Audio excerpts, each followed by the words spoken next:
The 2025 Ontario election was exactly what you would expect if you've been alive for the last 20 years. A meaningless exercise, held for reasons that no one really believed, producing results that no one really needed, and costing millions of dollars to confirm that Doug Ford is still here, he's still stupid, and Ontario is still a place where nothing really materially will ever improve.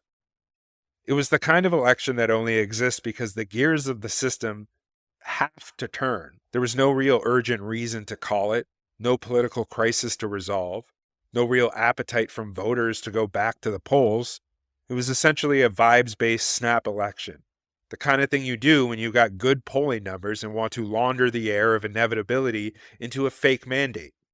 What did Ontario get for its trouble?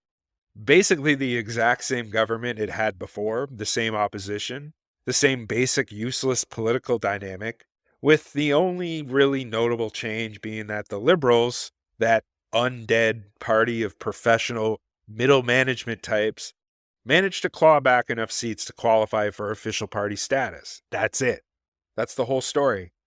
Doug Ford, a man whose entire political career is a testament to the fact that the electorate has basically no memory, no long term vision, believes in nothing, and has no real options beside the very few people who want to pad out Doug Ford's resume and help him win a third straight majority government.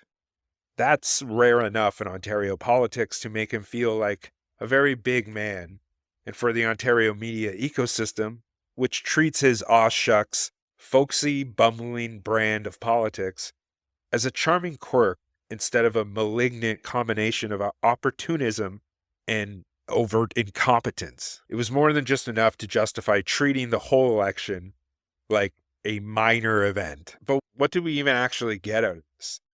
Ford's progressive conservatives went from 83 to 80, which in a 124 seat legislature is the definition of basically statistical noise. The NDP dropped a few seats, going from 31 to 27. The party basically continues to exist, not because anyone believes they're going to form government, but because there has to be some type of organized group of losers sitting across from Ford to give the whole patina of democratic legitimacy. Their leader, Merritt Stiles, is functionally a non-entity, the kind of person who gets the top job in a party by default after all the people with ambition or personality either quit or realize they're better off getting a CBC panelist gig. The Liberals, who are led by Bonnie Crombie, are the only opposition party who can even pretend that they have something to celebrate. They went from 8 to 14 seats, enough to regain official party status. This means that they get a bit more funding, a bit more speaking time in the legislature, and the ability to pretend that they're a serious political force again. But even in this victory, there is some hollowness because Crombie herself managed to lose her seat.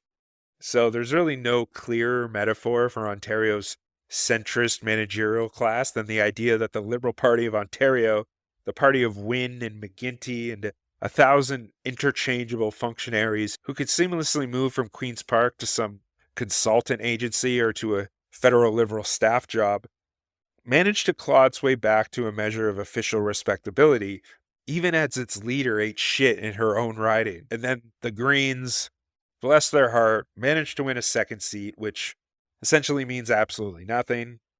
Mike Schreiner held on to a seat in Guelph, one of the only places on Ontario where green politics matters at all, and Aislinn Clancy won Kitchener Centre. It's a nice story for them, but in the broader context of things, celebrating while a legislator is still dominated by Doug Ford and his PCs, it's like celebrating a new food option in the cafeteria of the prison you're in while serving a life sentence. And in the end, none of it really matters. Not the seat count, not the party status thresholds, not the horse race coverage, not the fundraising emails, none of it, because the 2025 election in Ontario was never really about anything other than the political class refreshing its license to exist. The voters were props. The whole campaign was a rehearsal for essentially nothing. Doug Ford's justification for calling the snap election was that he needed a stronger mandate to deal with the looming threat of a second Trump presidency. That was so transparently stupid that even Ontario's press gallery, a group of people that would willingly eat paint if someone from the premier's office told them it was actually caviar, had a pretty hard time keeping a straight face when hearing that reasoning. Ontario's economy is not meaningfully shaped by provincial policy. It's a small boat being dragged by the tides of the US and global markets.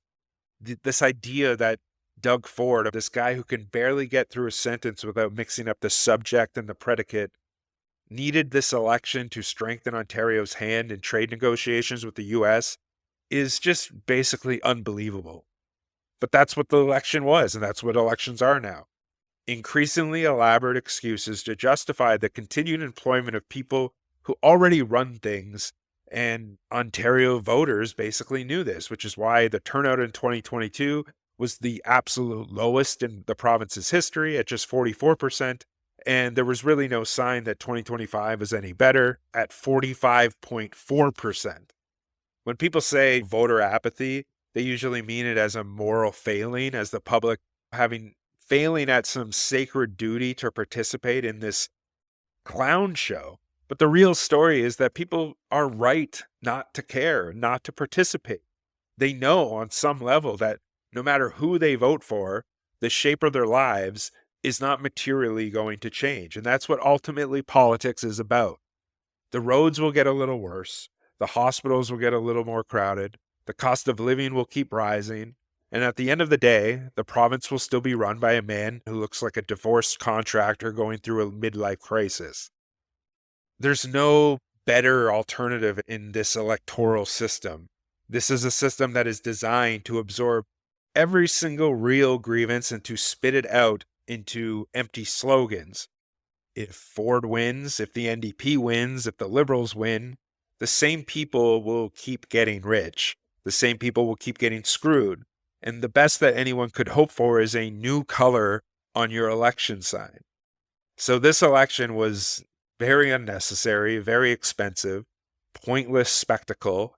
And one of the only honest things that people could have done in reaction to it was to refuse to participate.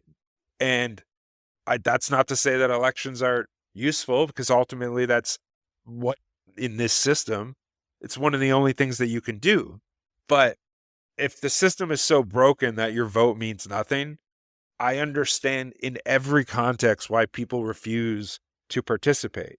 Now, I do have an issue when there's like a certain person who thinks that what they are doing is radical, like by not voting. But essentially, by not voting, because some people believe that the idea is that by voting, you're endorsing the system. And I get that, but we live in the imperial core. Bourgeois politics is what we are. Like, we are the bourgeois class in the global context, right? So like, it is what we are. And so like, by not participating in it, it's just as much as a endorsement of it by trying to like have your will reflected in. The line between the two things is very small, but I understand why people wouldn't want to participate, but thinking that not participating is some type of radical choice is just very absurd and delusional. It's just as delusional as thinking that electoralism is going to bring about revolutionary change. They're both pie in the sky concepts. Absenteeism without actual action behind it is just as useless as, you can argue, is just as useless as voting is. If you're not actually doing something, absenteeism doesn't do anything. It's just handing over your political will to the powers that be. Because at the end of the day, Doug Ford is basically going to remain the Premier of Ontario until he gets bored of it. And when the next election rolls around, Ontario will basically do this dance all over again, because the machine doesn't stop until the wheels come off.